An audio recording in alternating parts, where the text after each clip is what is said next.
Shabbat Shalom, amados hermanos. Hoy estamos ya estudiando la parashá número 46, llamada o titulada Ekeb, que significa consecuencias, y vamos a encontrar esta porción de la Torá en Deuteronomio, Devarim 7:12 en adelante.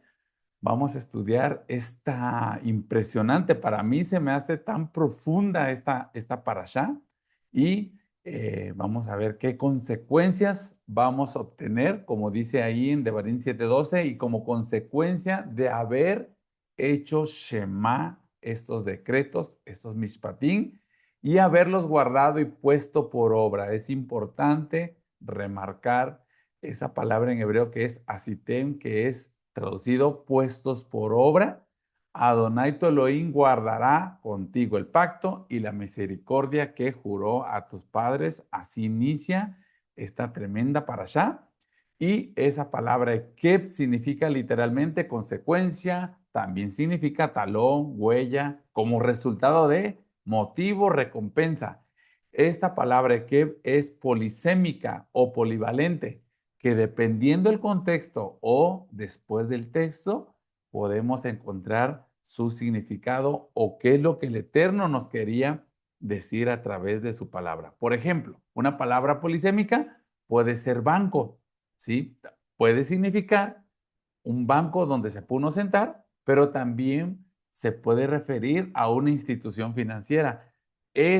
Así es esa palabra ekeb, que bien puede significar consecuencias, pero también puede significar talón o huella. Amén. Pero bueno, en este contexto significa como consecuencia de que escuchéis. Amén. El Humash Morderor así lo traduce, y será por motivo de que ustedes van a acatar estas leyes. El Humash Sion Leví lo traduce como esta será la recompensa, porque también puede significar recompensa. Cuando escuches estas mishpatim, estas leyes, y las observen y las realicen.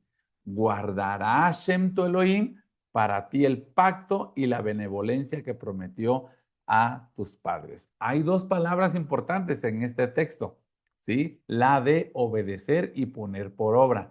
La palabra obedecer viene del hebreo shama, que está en el Strong 8085 del diccionario, que significa oír inteligentemente, advertir, atención, atender, atentamente, atento, dar oídos, entender, entendido, escuchar fielmente, obedecer, obediente, prestar atención, lo que nos indica escuchar atentamente para obediencia. Amén. La otra palabra es ponerlos por obra, asitem, que es en hebreo. Viene de la raíz asá, y asá significa hacer, actuar, consumar, cumplir, ejecutar, guardar, hacedor, practicar. Lo anterior implica una práctica constante. ¿Entendemos bien en las definiciones y la diferencia entre ambos términos, observar y obedecer? Amén. Es necesario contar con estas dos características, que serían, en otras palabras, el querer como el hacer, como lo dice Filipenses 2:13, porque el Eterno es el que produce en ustedes o en nosotros tanto el querer como el hacer para cumplir su buena voluntad. Así es que tenemos que remarcar esas dos palabritas, ¿sí? El querer como el hacer, o estamos diciendo el que hace Shema, pero el que hace también Asitem, que es ponerlo por obras. Así también nos lo dice Santiago 1:22, pero sed hacedores de la palabra y no tan solamente oidores, engañándonos a vosotros mismos. Así es que Santiago también nos da esa recomendación, que no solamente escuchemos, sino que también hagamos, ¿verdad? Pero bueno, van a pensar de que Elohim nos va a dar si nosotros hacemos. Si tenemos esa mentalidad, estamos bastante equivocados, porque el hecho de que nosotros hayamos llegado ya a la Torá, obedezcamos sus mandamientos y seguimos creyendo en el Mesías Yeshua, no todo lo que pidamos a nosotros se nos va a cumplir. O sea, no podemos nosotros forzar al Eterno el decirle, Eterno, nosotros estamos en obediencia, ya cumplimos. Entonces, ¿estás obligado a darme lo que yo estoy pidiendo? No, la actuación divina no hace o te da porque nosotros ya hayamos hecho. No, no nos creamos, amada familia, merecedores de todo. Así es que si nosotros queremos entender correctamente las consecuencias de haber hecho Shema, no podemos decir de que el Eterno está obligado a cumplir lo que nosotros estamos, pídele y pídele, ¿verdad? Analicemos qué va a hacer el Eterno cuando nosotros o cuando nosotros oigamos y hagamos. Dice, Adonai tu Elohim guardará el pacto y la misericordia. Entonces, si analizamos correctamente este versículo, ¿qué va a haber si nosotros oímos y obramos? Dice que va a guardar el pacto y la misericordia. Jeremías 3:22 nos dice, por la misericordia de Adonai no hemos sido consumidos. Esta vida todo es por misericordia, ¿sí? Porque no hay justo ni aún uno, dice las escrituras, ¿verdad? Entonces, lo que sí va a hacer el Eterno, una va a guardar el pacto y otra va siempre a tener misericordia como juró a nuestros patriarcas. ¿Cuál es el pacto? Yo seré tu Elohim e Israel será mi pueblo, ¿sí? ¿Cuál va a ser la misericordia? Que en todo momento el Eterno va a darnos esa misericordia, ese gesed, ¿sí? Porque esa es la palabra que traduce la de misericordia, ese gesed, esa bondad, esa misericordia, esa gracia, amén. Entonces, a eso se refiere esta porción de Ekeb, de que nosotros tenemos que cumplir, oír, hacer Shema, obedecer, pero también poner por obra.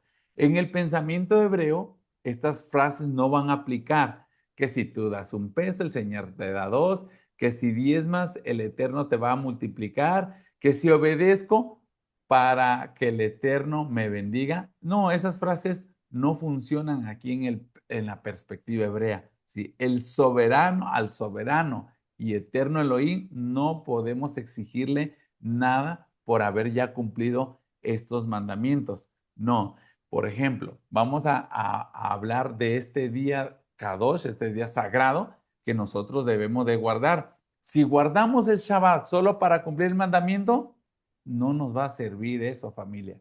No nos va a servir eso para nada, hermanos, en el Mesías. ¿Por qué? Porque el Shabbat nosotros debemos de entenderlo de una manera diferente. El Shabbat dice en Isaías 58:13 que debe ser una delicia, que no andemos en nuestros propios caminos, que no busquemos nuestra voluntad, que no hablemos nuestras propias palabras incluso. O sea que nosotros debemos de ver el Shabbat no como como una obediencia al mandamiento. No, nosotros debemos de adentrarnos al Shabbat, debemos de embellecerlo, debemos, como dice esta palabra que debemos de dejar huella al cumplir este mandamiento, aún los mandamientos más pequeñitos, amén. El Shabbat debemos de embellecerlo, sus citas debemos de esperarlos con mucho agrado, con muchas ansias. Cuando las citas eternas son las fiestas, como comúnmente se le llama. Entonces, todos estos mandamientos no solamente debemos cumplirlo por cumplir, sino que debemos de hacerlo más hermoso, más íntegro, más profundo, ¿sí? O sea, por ejemplo, cuando tú apartas un diezmo, apartas el 10% de tus ganancias, si tú lo das por mandamiento, no nos va a servir en el aspecto de que, voy a cumplir el mandamiento para que Dios me dé más, para que Dios me bendiga más. No lo debemos de ser así. Si vamos a apartar nuestro diezmo es porque el Eterno ya nos bendijo. Amén. Así es que yo te invito a que te quedes esta enseñanza, no te despegues de este video para que podamos entrar a verdades de veras que son verdades que el Eterno nos da en esta parashá, en este momento de que analicemos las consecuencias que Hashem nos va a dar por nosotros oír y poner por obra. Amén. Antes de eso, vamos a hacer la verajá por la Torah. Y dice de esta manera, Baruch atah Adonai Eloheinu melech haolam, asher bahar banu mikol hamim benatan lanu et torato. Baruch atah Adonai noten haTorah, bendito eres tú, Adonai, Dios nuestro y Rey del universo, que nos ha escogido de entre todas las naciones y nos ha entregado su bendita Torah. Bendito eres tú, Adonai, donador de la Torah. Amén. Bien, recordemos que puede significar tanto como consecuencias, como también puede significar talón. Amén. Rashi explica que Eke también alude al talón, la parte del cuerpo que suele considerarse menos importante. Lo interpreta de esta manera: si Israel cuida incluso los mandamientos que las personas acostumbran a pisotear con el talón, entonces Hashem cumplirá su pacto. Si Israel cuida, ¿sí? La enseñanza es profunda. No solo cuentan los grandes mandamientos, sino también los que parecen pequeños. En el otro campamento nos enseñaron que no había mandamientos ni grandes ni pequeños. Claro que sí, hay mandamientos con consecuencias diferentes, ¿verdad? ¿Cómo vas a comparar mentirle a alguien con asesinarle a alguien? ¿Sí? ¿Cuál tendrá más consecuencias? Lógico, ¿verdad? El asesinato. Eso va a tener mucho más consecuencias. Entonces, hay mandamientos que se distinguen grandes y hay mandamientos que se distinguen también pequeños. Amén. Como los disque ladrones en la cruz. ¿Creen ustedes que era el castigo justo a un ladrón crucificarlo? O sea, por supuesto que no, ¿sí? Los ladrones no estaban las personas estas que los consideraron ladrones, no estaban por ser ladrones en esa cruz junto con Yeshua, ¿sí? No, eran rebeldes porque estaban en contra de la opresión romana. Y esos rebeldes cumplían la Torá porque eran judíos, eran celosos de su Torá.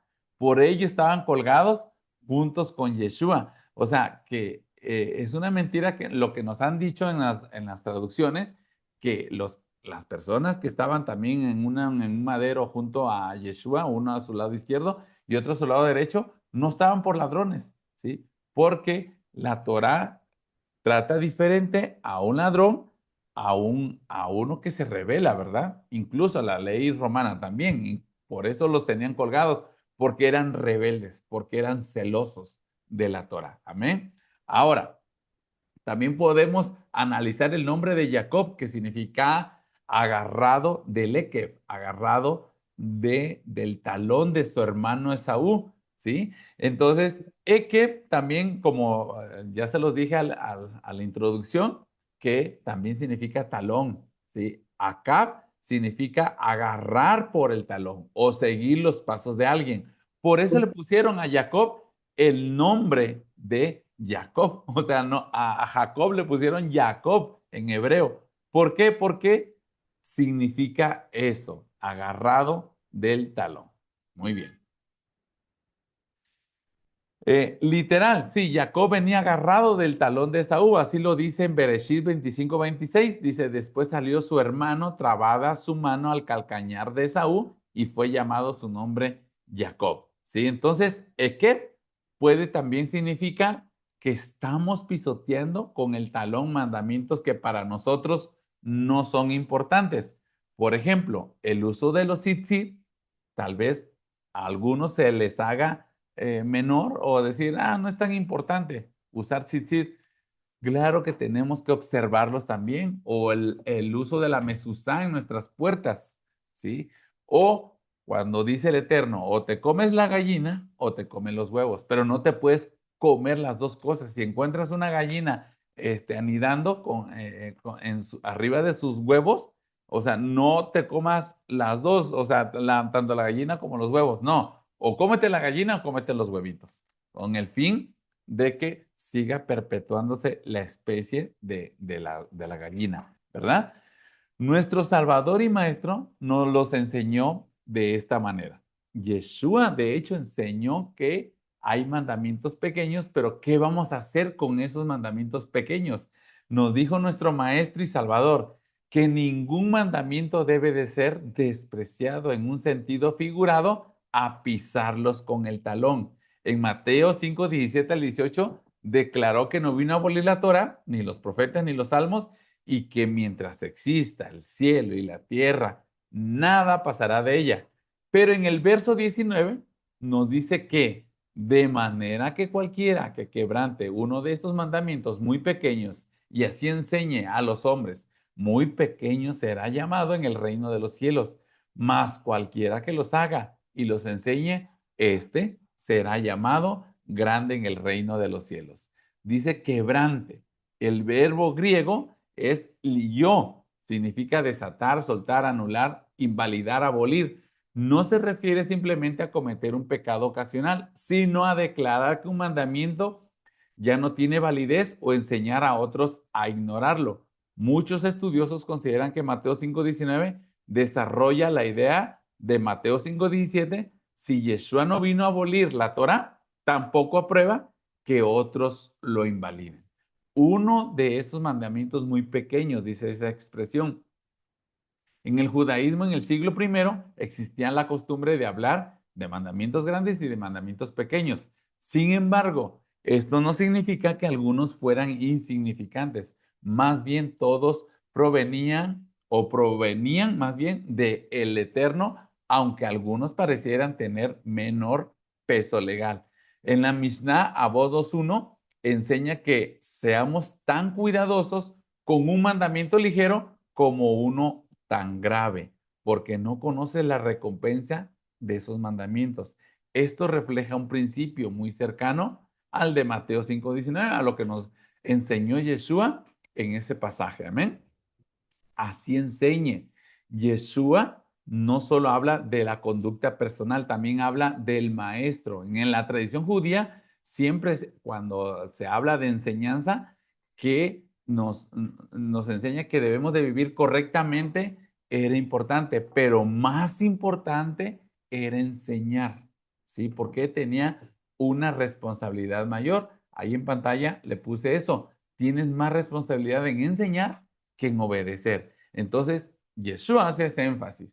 Dice, y así enseñan los hombres. Entonces, muy pequeño será llamado. Yeshua no dice que esa persona quede excluida del reino de los cielos, sino que será considerada de menor importancia dentro del reino. En contraste, al que los haga y los enseñe, será llamado grande. La grandeza en el reino no depende del poder o del prestigio, sino de la fidelidad a la voluntad del Eterno. Pero ¿a qué mandamiento se refiere ese pasaje? ¿Sí? Yeshua en versículos anteriores habló, o siempre él habló de la Torá. Por cierto, en esos versículos dice que él no vino a abolir ni la Torá ni los profetas. Entonces, los mandamientos, esos mandamientos eran precisamente los mandamientos de la Torá. Así es que familia, no hay que despreciar o menospreciar un mandamiento chiquito como eso de los tzitzit, como les dije de la mezuzá, o de la gallina con los huevos. Amén. Bien, pero vamos a entrar a esta dimensión de códigos. Recuerden que la Torah está codificada y cada palabra se correlaciona con otra, ¿sí? Por ejemplo, si vemos la gematría de Eke, su valor gemátrico son 172. Ahí hay un sabio que es Bal Haturín. Nota que el valor numérico de Kep 172 corresponde al número de las palabras en los 10 mandamientos. Relaciona Kep con la raíz de toda la Torah, los 10 mandamientos. Las palabras enunciadas por Hashem en Shemot 20, por ejemplo, la palabra número 1, que es yo soy Adonai tu Elohim que te saqué de la tierra de Egipto. Ahí vamos a encontrar 9 palabras en hebreo, ¿sí? Y así sucesivamente podemos ir sumando la segunda palabra, no tendrás dioses ajenos, que va a tener más y más y más. Al final de cuentas, si todo sumamos o contamos cada palabra que se menciona en Éxodo 20 o en Devarim 5, vamos a notar que llega a 172 palabras escritas en esas dos tablas, ¿sí? Así es como los sabios comentan referente a esta gematría, a esta relación que tiene la palabra Ekeb con las 10 palabras mencionadas en esos dos pasajes. Ramban Nachmanides interpreta Ekeb como a cambio de o como consecuencia de, o sea que es la recompensa y bendición, dependen directamente de la obediencia de los mandamientos. Ora Haim explica que Ekeb alude al final de los tiempos, los talones del Mesías. Cumplir la Torah es el que traerá la redención final. Coincide con Mateo 7:21 también, cuando Yeshua les declara: apartados de mí, violadores o transgresores de la Torah, dependiendo de la obediencia y de poner por obras los mandamientos del Eterno, es como también nosotros vamos a obtener la redención final. Esforno también señala que Ekeb es el resultado natural de la obediencia, prosperidad y bendición. La vida buena no es al azar, sino consecuencia de caminar en la Torah. En resumen, tanto Yeshua, los sabios de Israel y los comentaristas clásicos relacionan los 172 términos en las 10 palabras pronunciadas por la boca del Eterno y escrita por su dedo, mostrando que toda la Torah depende incluso de los detalles pequeños. Amén.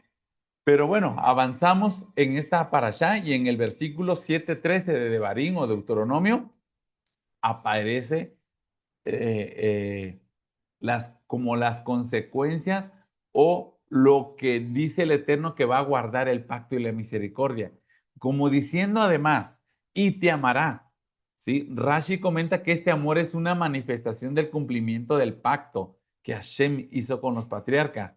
No es un amor arbitrario, sino también una fidelidad divina hacia quienes permanecen en la alianza.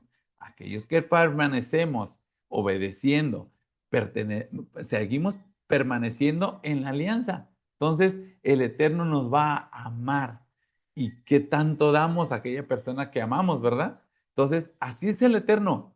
Dice como consecuencia de haber obedecido y de que yo voy a guardar el pacto y la misericordia, dice que nos va a seguir amando, pero también nos va a bendecir. Antes de mencionar riquezas o cosechas, el versículo dice: bendecirá el fruto de tu vientre.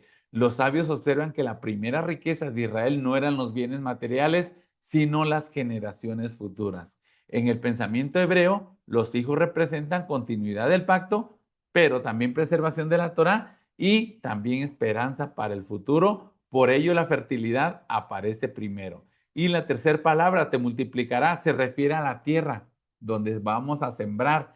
También la tierra participa en esto que Hashem que dice que va a guardar el pacto. Además, esta bendición también alcanza para el ganado. La Torah menciona vacas y ovejas. La bendición de Hashem abarca toda la vida cotidiana, no solamente el aspecto espiritual. Pero vamos a observar algo que repetidamente se menciona en estos versículos: fruto, fruto del vientre, fruto de la tierra. Los sabios ven aquí este paralelismo. Así como la tierra produce fruto cuando recibe lluvia y cuidado, Israel produce fruto cuando vive conforme a la Torah. Este versículo anticipa las bendiciones detalladas en Devarim 28 del 1 al 14, donde se desarrolla la misma idea. La obediencia al pacto trae bendición sobre la familia, la agricultura, el ganado y la vida nacional de Israel. También recuerda las promesas dadas a Abraham cuando le dijo en Bereshit 22:17: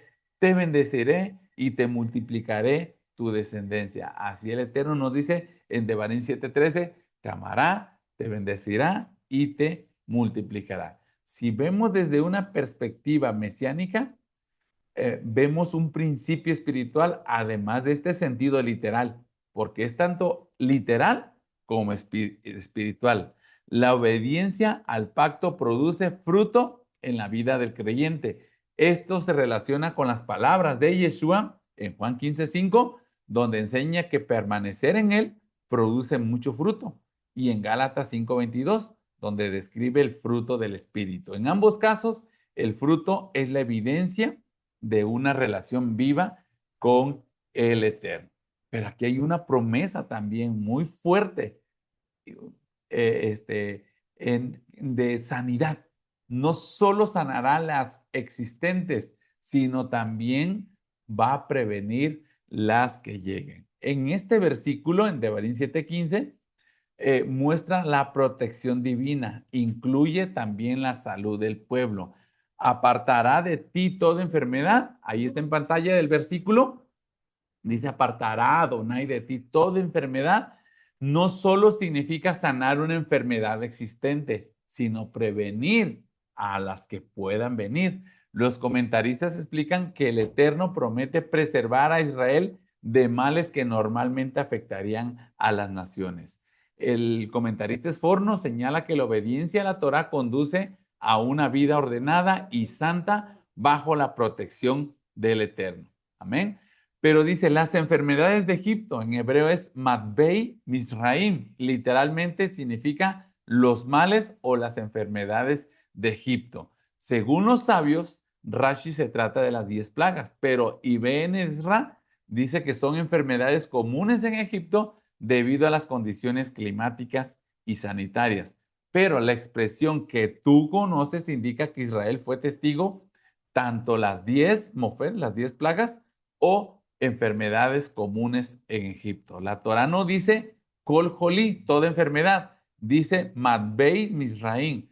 Hace referencia a males particularmente severos, dolorosos, que pueden ser de muerte o que ocasionan la muerte. O sea, que un resfriado, un dolor de cabeza, etcétera, nos podrá dar, pero aquellas que serían fuertes, aquellas que pueden causarnos la muerte, dice que de esas sí nos va a librar el Eterno, porque nosotros vamos a andar haciendo Shema, oyendo sus mandamientos y haciendo asitem, que es ponerlos por obra. Pero también aquí hay un milagro, familia. En esta parashá nos describe Moshe, le está diciendo al pueblo, recordemos que Moshe está recordando todo lo vivido, toda una repetición de la Torá, le está diciendo, acuérdense que tu vestido nunca se envejeció. Incluso, dice un comentarista, basándose en el Midrash, explica que las vestiduras de Israel no se desgastaban con el paso del tiempo, incluso añade una tradición rabínica según el cual la ropa crecía junto con los niños. Este es un milagro también, familia, adaptándose a su desarrollo como la concha de un caracol que crece con él. Esta imagen busca resaltar el cuidado constante del Eterno durante toda la travesía. Y por eso recalqué eso, incluso la ropa crecía junto con los niños como el caracol crece con él, o sea, su concha pues crece con él.